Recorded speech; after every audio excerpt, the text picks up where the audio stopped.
하나님 말씀은 누가복음 12장 13절부터 21절 말씀입니다. 19절부터 21절 말씀을 합독하고 나서 누가복음 12장 13절부터 21절 말씀을 보도록 하겠습니다. 우리 19절부터 21절 합독하겠습니다. 또 내가 내 영혼에게 이르되 영혼아 여러 해 쓸 물건을 많이 쌓아두었으니 평안히 쉬고 먹고 마시고 즐거워하자 하리라 하되 하나님은 이르시되 어리석은 자여 오늘 밤에 내 영혼을 도로 찾으리니 그러면 내 준비한 것이 누구의 것이 되겠느냐 하셨으니 자기를 위하여 재물을 쌓아두고 하나님께 대하여 부여하지 못한 자가 이와 같으니라. 아멘. 자, 오늘은 무리 중에 한 사람이 예수님께 유산으로 인해서 형제간에 갈등이 생겼는데 이걸 해결해 달라라고 요청하는 사건의 쯤에 이 누가복음 12장 13절부터 34절까지 두 문단, 이제 오늘과 내일을 볼 건데요. 이 그때쯤 내주셨던 교훈이라고 보시면 됩니다. 이 교훈은 대상도 좀 다르고 내용도 좀 다르지만 근본 주제가 어떤 거냐면 사람이 세속적인 것보다 하나님의 나라를 먼저 추구해야 된다라고 말씀하고 있다는 점에서는 동일한 겁니다. 그러니까 많은 사람들이 예수님을 믿는데 아직도 뭡니까? 육신적이고 세상적인 것에 빠져 있습니다. 근데 하나님은 하나님 나라를 바라보고 가장 중요한 것을 위해서 생을 걸어라고 말씀하시는 거죠. 그래서 오늘 좀 15절에 나오는 그 말씀처럼 랍비라고 생각하고 랍비로 하여금 자신의 이 육신적인 것을 해결해달라고 했던 한 청년의 그 탐심에 대한 부분들을 지금 이렇게 물리칠 것을 지금 교훈하고 계시면서요. 이 16절부터 21절에는 누구에 대한 거냐면 바로 이 어리석은 부자에 대한 비유가 나옵니다. 막 진짜 많이 벌어서 이렇게 창고까지 이렇게 새로 이제 그 곡식을 쌓을 만한 창고를 짓고 이제 평안히 즐기자 하던 그 사람에게 일어난 일에 대한 이야기고요. 21절부터 34절은 제자들을 대상으로 하여서 하나님을 의뢰하는 신앙으로 먹고 입는 것과 같은 문제로 염려하는 것을 극복해라라는 어떤 교훈이거든요. 그건 이제 내일 할 거니까 내일 또 그 얘기를 좀 해보고요. 어쨌든 사람들은 이 의식주와 먹고 사는 이 돈에 대한 부분들에 대해서 늘 먹고 이렇게 매일 수밖에 없는데 오늘 뛰어넘게 되기를 바랍니다. 오늘 우리가 이것을 뛰어넘을 수만 있다면 물질 문제, 먹고 사는 문제, 세상 문제만 복음 안에서 뛰어넘을 수 있다면 큰 응답이 될 줄로 믿습니다. 자, 오늘 13절부터 21절을 보면서 주님 주시는 말씀을 오늘 이렇게 은혜로 받게 되길 바랍니다. 13절부터 15절에 보면요. 아까 말씀드렸죠. 무리 중에 한 사람이 예수님을 랍비라고 하면서 자신의 송사를 가지고 왔어요. 내 형을 명하여 유산을 나와 나누게 하소서. 앞에 뭐라고요? 선생님, 랍비요. 이런 거예요. 유산은 부모로부터 이 세습된 상속재산이지 않습니까? 그럼 모세율법에는 어떻게 되는지를 한번 봐야 되겠죠. 재산의 상속은 장자에게 우선권이 있으니까 장자에게는 3분의 1을 주라고 얘기를 합니다. 만약 2명이 있을 경우에 그 동생에게는 3분의 1을 가져가도록 규정하고 있습니다. 이게 신명기 21장 15절부터 17절에 나오거든요. 그런데 아마 형이 이 부분에 대해서 분배를 잘못했던 것 같아요. 그러니까 이제 그것에 대해서 중재를 해달라고 그럽니다. 그러니까 15절에 예수님께서 삼가 모든 탐심을 물리치라. 여러분 기억하시기 바랍니다. 결국 탐심은 죄입니다. 그죠? 이 모든 탐심을 뭐라고요? 물리치라는 겁니다. 사람의 생명이 그 소유에 넉넉한 데 있지 않다. 사람들은 넉넉하면 내가 살 것 같다고 생각을 하는데 속지 마라. 저는 많이 봤거든요. 믿음 있는 모습들을 보일 때가 이 소유와 관계에 있을 때를 참 많이 봤거든요. 사람의 생명이 물질보다 더 소중하다는 것은 다 인정하잖아요. 또 사람의 생명이 물질의 많고 적음에 따라서 좌지우지 되는 것도 아닙니다. 그런데 어떤 겁니까?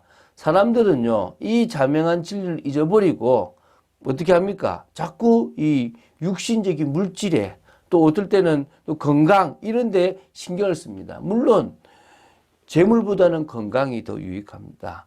건강 중에서도 육신적인 건강보다는 뭡니까? 영적인 건강이 더 소중합니다. 이 가치를 모르면 우리는 실패의 인생을 살아가게 됩니다. 하나님은 우리가 세상적인 것을 가지고 유혹하는 사단에게 속지 않기를 원하시는 겁니다. 저도 살해를 받고 살아갑니다. 저도 물질이 필요한 존재입니다. 그런데 그것에 대해서 연연하지 않으려고 계속 내려놓을 때가 많다는 것입니다. 오늘 그런 축복의 여러분 되시기 바랍니다. 자, 16절부터 21절은요. 특히 16절부터 20절까지는 하나의 비유입니다. 물질보다 생명이 중요하다는 비유를 지금 소위 어리석은 부자의 비유로 지금 들고 계시는 것입니다. 자, 이 비유는 주님께서 가치의 우선순위를 그러니까 교훈하시는데 어디에 있냐를 교훈하시는 겁니다. 자, 한번 쉽게 이런 겁니다. 부자가요, 농사를 짓는데 그의 곡식을 너무 많이 소출이 거두어서 기존의 그 곡식 쌓아둘 곡간을 헐어버리고 더 큰 곡간을 지으면서 거기다가 곡식과 물건을 쌓아두려고 하는 겁니다. 그러면서 이제 자신에게 이런 겁니다. 자기 영혼에게, 영혼아, 여러 해 쓸 물건이 많이 쌓아두었으니 평안히 쉬고 먹고 마시고 즐거워하자 하리라. 이렇게 얘기하는 거예요. 야, 이제 막 됐다. 저 정도 있으면 내가 편안하게 살 거다. 이러는 겁니다. 그때 이제 20절 하나님은 이르시되 어리석은 자여 오늘 밤에 내 영혼을 도로 찾으리니 그러면 내 준비한 것이 누구의 것이 되겠느냐. 그렇죠. 생명을 잃어버리면 그렇게 쌓아둔 게 무슨 소용이 있습니까? 죽을 때 가지고 갑니까? 우리 공술의 공수라 그러지 않습니까? 적신으로 왔다가 적신으로 간다고 하지 않습니까? 아무것도 가지고 갈 수 없습니다. 아무것도 가지고 올 수도 없습니다. 그런 인생이 다음 세상입니다. 그러면 우리는 어떻게 해야 되겠습니까? 이 땅에 물질을 어떻게 써야 되겠습니까? 21절에 그것에 대한 답을 주님이 주고 계시는 겁니다. 다시 말하면 이 세상에 바라는 물질의 부유함, 성공 등은 죽음 앞에서 아무것도 아니기 때문에 21절에 이런 답을 주십니다. 자기를 위하여 재물을 쌓아두고 하나님께 대하여 부유하지 못한 자가 이와 같으니라. 그러니까 자신을 위해서 재물을 쌓아두지만 하나님께 대하여 하나님 볼 때 제가 뭐 부유하지 못한 사람이 다 이 같은 거예요. 그 보물을 어디다가요?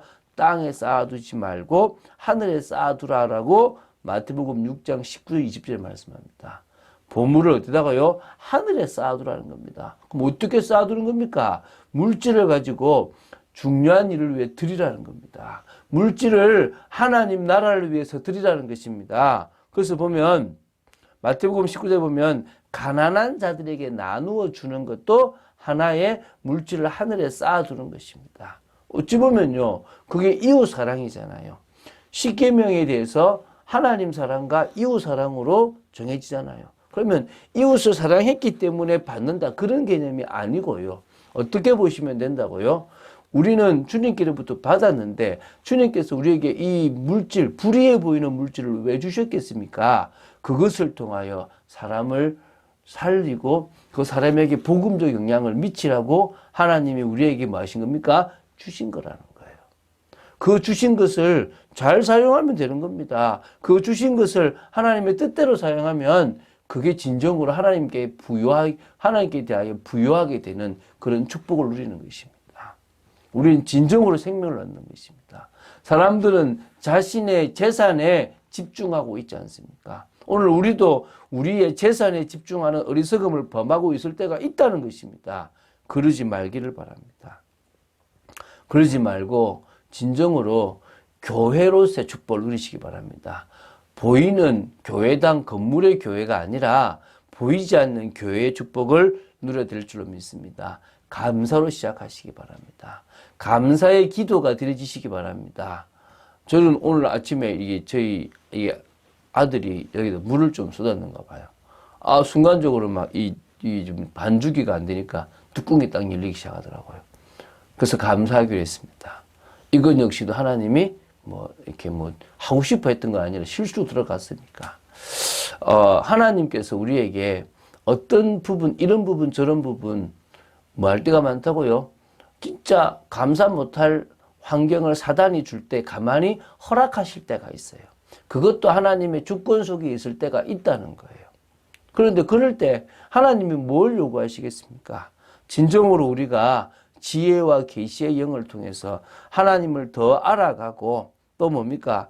그 하나님으로 말미암아 올바른 축복된 삶을 살아가기를 원하시는 것입니다. 우리는 예배와 영적 싸움에 집중하는 축복을 누려야 될 줄로 믿습니다. 우리의 이성과 지성을 넘어서 지혜와 계시의 영을 통하여 하나님을 사실적으로 알아감으로 말미암아 복음적 성경적 세계관도 갖추고 또 성령의 역사하심도 알고 진정으로 정말 하나님에 대해서 체험적, 주관적, 또 객관적, 사실적인 하나님으로 알아가는 우리가 되어야 될 줄로 믿습니다. 그래서 정말 하나만 기억하십시오. 복음에 반응하자. 복음에 반응하자. 그래서 우리가 정말 서로 주님과 나누는 중에 사람을 사랑하고 또 주님의 정말 그 성품처럼 다시 다른 성품 아니고 말씀에 순종하고 하나님의 인도를 받았던 그 모습 그대로 우리도 살아가야 될 줄로 믿습니다. 그런 축복을 누리는 한 사람 한 사람들 되시기 바랍니다. 오늘도 비가 뭐 계속 올지 아마 오게 될 것 같은데요. 조심하시고요. 또 맡은 일들에 최선을 다하는데 일에 매이지 마시고 하나님의 은혜 가운데서 예배의 축복 속에서 그 모든 일들을 진행하는 여러분 되시기를 주 예수 그리스도 이름으로 축원드립니다. 주는 그리스도시요 살아계신 하나님의 아들이심을 고백합니다. 우리를 통하여 하나님께서 영광 받으실 만큼 우리가 물질이나 세상적인 것에 매이지 않기를 바라고 오히려 생명을 위하여 정말 우리의 모든 것을 집중할 수 있는 축복이 있기를 간절히 소원합니다. 역사하여 주시옵소서. 은혜 내려 주시옵소서. 감사드립니다. 주 예수 그리스도 이름으로 기도드립니다. 아멘.